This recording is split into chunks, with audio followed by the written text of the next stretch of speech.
Oh yeah! Hello ladies and gentlemen of the media, and welcome back to my corner of the internet. My name is Lucas, aka Macho Emolga, and welcome to the Week 3 press conference for the Seattle Seahawks. I'd like to first of all thank you guys for being here. It really means a lot that you guys are here to ask some questions and get the details about our roster this week. And also, I'd like to just kind of say sorry for the absence this week. I do realize that it's been a while since I uploaded anything. It's because I've had a family friend, pretty much my best friend from high school, in town this entire past week, staying in my house with me. So pretty much every single waking hour of this past week I've been with him, and have been having fun, and having fun, not recording. So basically that's it. But he's moved on. He's going back to California, so I do have time to record again. And we're back for Week 3's press conference. So anyway, this week we're going up against Colton and the Omaha Omastars. A really good team. They're currently sitting at 1-1 in the league after a really tough defeat last week to Mottman's Trick Room team, but winning in Week 1 to my Turkey Sub and the Chicago Cub Shoes, which was a really good battle for him. So he's sitting at 1-1 and definitely a really great team. Like, he could be undefeated right now. Anyway, the team that he could possibly be bringing this week is Megayarados, and Garchomp. That's his Mega and his two OUs. When I look at that, I see Megayarados, obviously. Not many people realize that Megayarados gets base 100 speed, so I'm kind of worried with that thing, with Calm Mind, or possibly even just a generic kind of timid 4 attacking set. I think it could definitely do some damage to our team. When I look at Gyarados and Garchomp, I see two quad weaknesses. I see Gyarados doesn't like lightning, and I see Garchomp doesn't like ice. So definitely something will be brought to deal with those this week, as those are two very potent threats. And also I noticed that the first three, just when I was preparing, I noticed that the first three members of his team are Gardevoir, Gyarados, Garchomp. So the 3 Gs, he's got the 3 Gs working there. Anyway, for his BL Pokemon, he has Terrakion, which is obviously a big-time threat and a former Seattle Seahawks member. We traded Terrakion over to the Omaha Omastars in exchange for Mandibuzz. I have no regrets about that. Mandibuzz has worked out really well for our team so far, and honestly I don't feel like Terrakion would be doing a whole lot for us. So I'm glad to see that Terrakion has found a new home. There's no bitter feelings over on this end. Hopefully, if Terrakion does come this week, he doesn't take out all that rage for us trading him away on us and could destroy our team. Because Terrakion is definitely a threat. Any kind of rock type with a good secondary type move really hurts our team, and Terrakion is no exception. Then we have a Zelf, Heliolisk, Melodic, Darmanitan, and Crobat for some UU threats. Cresselia, I think is Cresselia UU or RU? I think Cresselia is UU. But those are his UUs, Azelf, Cresselia, Heliolisk, Milotic, Darmanitan, and Crobat. Really some Pokemon down there that I definitely want to prepare for this week, specifically Darmanitan, because Darmanitan, Choice Scarf lead, which I feel like he's definitely going to want to run. I feel like it is really going to put in the work against our team possibly, so I definitely want to be prepared for that Choice Scarf Darmanitan. Also, there's Milotic, which is always a bulky wall to prepare for, which I feel like I can prepare for Milotic and Gyarados hand in hand with generally the same stuff. Heliolisk, I'm definitely going to need to bring some kind of ground support to deal with that thing, because otherwise it does do a pretty good number to our team. Cresselia obviously is a huge wall and was traded from the Sharnado 300 Anaheim Golducks team over to here, and another trade. So this is the second time out of 3 weeks that we're actually going up against Cresselia if he does decide to bring it, and I am worried about that because that thing was annoying enough to take out the first time, so I don't really want to have to do it again. And then Azelf is a really good suicide lead. It's got base 135 attack, base 135 special attack, and base like 110 speed or so. I might be wrong about that, but the thing is definitely a really good suicide lead. Also can be a good mixed attacker, also can be a good specs user, also can be a good band user, also can be a ton of different stuff. So his Zelf definitely worries me. And then he's got Dusclops in the back. I don't think he's going to bring it, but I will have to prepare for it in some fashion. It's a really good wall if you get Eviolite on it. And I do expect that if he does bring Dusclops, there's no way he doesn't bring some kind of Eviolite, Rest, Sleep Talk, possible wall kind of set. So I am worried about that, because if he does decide to bring that, I'm definitely worried about how I'm going to take that thing out.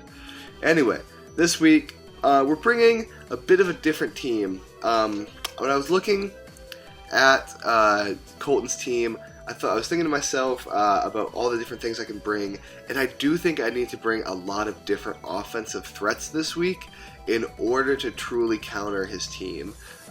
There's a lot of things on his team that I can't truly do the most that I want to do with this team if I only bring 4 offensive threats and then a special wall and a physical wall like generic meta usually does. So this week I am bringing 5 offensive threats and then just 1 generic wall. So not entirely hyper offense, but definitely heavily offensively based team. It's definitely going to be centered around doing damage as quickly as possible, because if Colton is able to extend this match with things like Dusclops, Cresselia, if he brings anything like that, if he brings some sort of Sleep Talking Gyarados set, if he brings some sort of Calm Minding Gardevoir set, if he can find ways to extend the battle, the longer the battle goes, the more the battle is going to switch into Colton's favor. So I definitely, bringing this offensive team, I'm going to need to make sure I do the most damage I possibly can quickly and not be afraid to let things die. This is not a week to preserve my Pokemon, to preserve some kind of 4-0 or 5-0. This is a week to bash against the wall as many times as we can and walk away with our 1-0 or 2-0, or just basically what I'm saying is that this week is going to be all about doing damage quickly and not worrying about preserving a differential. This is all about just winning this week, because this man's team, Colton's team, scares me an incredibly high amount. Anyway, first offensive threat we're bringing this week is Diggersby, because it is really, really good mon this week because it hits everything neutral with its 3 attacking moves. Nickname Roger because Roger Rabbit, you know. Normal ground typing with huge power. Adamant, we're going to make him the bulky setup set again with Silk Scarf. Max HP, max attack, 4 defense with return, quick attack, earthquake, sword stance. We're getting rid of Fire Punch from last week's set and adding return. That's pretty much the only switch on it, because Fire Punch really doesn't serve any purpose this week for Colton's team. So I feel like return is the good generic ground to be put on. And basically I think if Diggersby can get 1 sword stance up this week and live whatever, if he switches out into a sword stance, I have full HP. If he switches out, or if he like attacks me on a sword stance and leaves me with like 3/4 HP, quick attack, return, earthquake, I feel like definitely 3 attacking moves that could get Diggersby a sweep.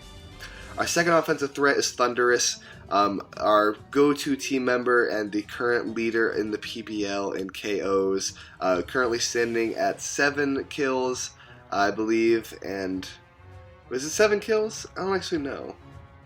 Might be 7 kills, might be 5 kills. I'm not quite sure, honestly. Anyway, so he's the electric flying type prankster user on our team, but we're actually not going to be taking too much advantage of prankster this week. In fact, we're taking advantage none of prankster this week. Modest choice scarf. The reason I'm running modest and not timid is because this thing is designated for Darmanitan pretty much, and that is that choice scarf modest will do a ton of damage to Darmanitan. This is my lead. Darmanitan lead definitely is going to hurt me, but I can Volt Switch out with this thing. Modest choice scarf does like nearly half with Volt Switch, and I'm running modest over timid because modest choice scarf outspeeds jolly choice scarf Darmanitan by 2 points. So that's why that's happening this week. Attacking moves are Thunderbolt, Volt Switch, Focus Blast, and Flash Cannon. Pretty generic coverage for the couple things I need coverage for. Our third offensive threat this week is going to be Megayarados, our Scrimp, our Water Dark type, Mold Breaker, Jolly. He's not going to be the setup sweeper this week. 252 speed, 252 attack, 4 defense, Jolly nature. With Waterfall, Crunch, Iron Head, and Earthquake. I figure with the hyper offensive, the heavily swung offensive team that we have this week, more than 1 setup sweeper really isn't going to work out. So Megayarados still has base 155 attack, base 81 speed, so it's not super slow. It's not like it needs the setup to be a good attacker. Stab Waterfall from this thing is definitely going to hurt anything. Being able to use Intimidate before Mega Evolving, switching in, intimidating something is definitely the way I think that this could go. Basically, my plan to start the battle: I start off with Thundurus, he starts off with Darmanitan. He's Choice Scarfed, I'm Choice Scarfed. He doesn't realize I outspeed because he doesn't think that I'm running a Choice Scarf Thundurus because I have Prankster, and he thinks I'm going to try to take advantage of Prankster because that's what I've been doing every week this week with Thunder Wave or Nasty Plot or stuff like that. So he doesn't think that I'm Choice Scarfed. He goes for Flare Blitz on me, expecting it to do a ton of damage or even kill. I outspeed, go for Volt Switch, get Gyarados in there, intimidate him on the Flare Blitz, and I resist it. Resisted Flare Blitz from a Choice Scarf Darmanitan, max attack invested, does little under half, so it's still a huge damaging move with my setup that I have on Megayarados. But then I Mega Evolve, take another hit, and then Gyarados probably goes down after taking down the Darmanitan, or he switches out Darmanitan and I hit with something with Waterfall. Anyway, I'm excited about the way I think that the first 3 turns of this battle play out. That's how it goes in my head, because I know that Darmanitan is such a tempting lead to have as a Choice Scarf because it does so well. Anyway, fourth Pokemon we're bringing this week is Jirachi. Rachi, Steel Psychic type, Serene Grace, Jolly.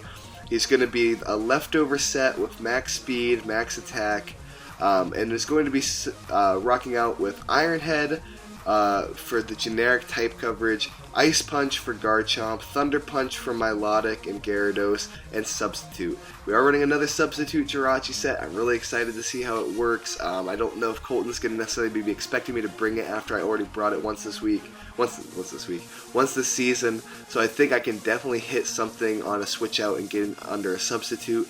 Serene Grace, Thunder Punch plus Iron Heads, Paraflinch could definitely come out this week. I'm not excited to have to use such kind of a sneaky backhanded kind of strategy, but I'm scared of this man's team to no end.